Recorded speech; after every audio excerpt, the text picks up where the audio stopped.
Routine کے مطابق تو انسان اپنی زندگی گزارتا ہے، لیکن یک لخت جب بیوی فوت ہو جاتی ہے فوراً کسی وجہ سے، تو انسان ہوش باختہ ہو جاتا ہے، اس کو اپنی ہوش نہیں رہتے،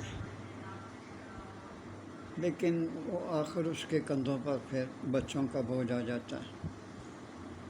اپنی اولاد کو پڑھاتا ہے، تمیز سکھاتا ہے، پڑھاتا لکھاتا ہے، پھر اس کا نوکری کا بندوبست کرتا ہے، پھر ان کی شادیاں کرتا ہے۔ زیادہ تر اس کی تو جو بیٹوں پر ہوتی ہے، لیکن میں نے ایسا نہیں کیا۔ میں نے بیٹیوں کو اور بیٹوں کی طرف دونوں کی طرف توجہ دی ہے۔ اور پھر اس کے بعد پڑھ لکھ جاتے ہیں، شادیاں ہو جاتی ہیں، اپنے اپنے کاموں میں مصروف ہو جاتے ہیں، لیکن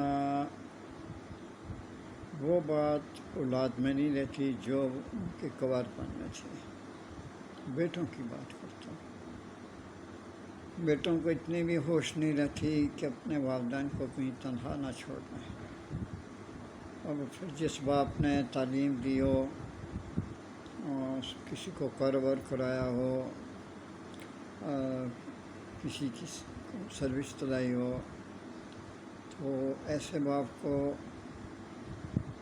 اس کو تنہا چھوڑ دینا، تو میرا خیال ہے وہ، میں بد دعا تو نہیں دیتا، نہ بد دعا دینی چاہیے، نہ ماں باپ بد دعا دیتے ہیں، اور کبھی کسی وقت ایسا ہو بھی جائے تو وہ کبھی ماں باپ دل سے بد دعا نہیں دیتے،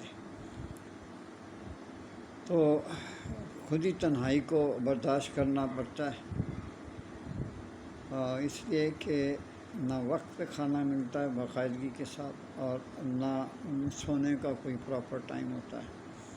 کبھی سوچ آ گئی تو گھبراہٹ ہو گئی کہ میں اکیلا ہوں،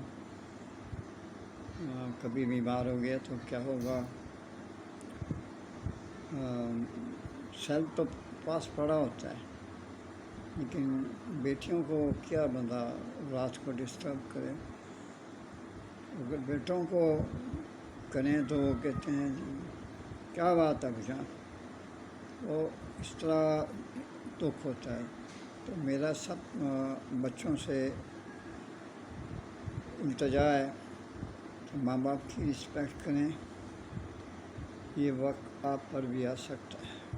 اللہ سے ڈریں اور بہت کوشش کریں کہ ماں باپ کو تنہا نہ چھوڑیں، بہت مشکل ہوتا ہے تنہا رہنا، اور واپس لوٹ کر وقت ضرور آتا ہے۔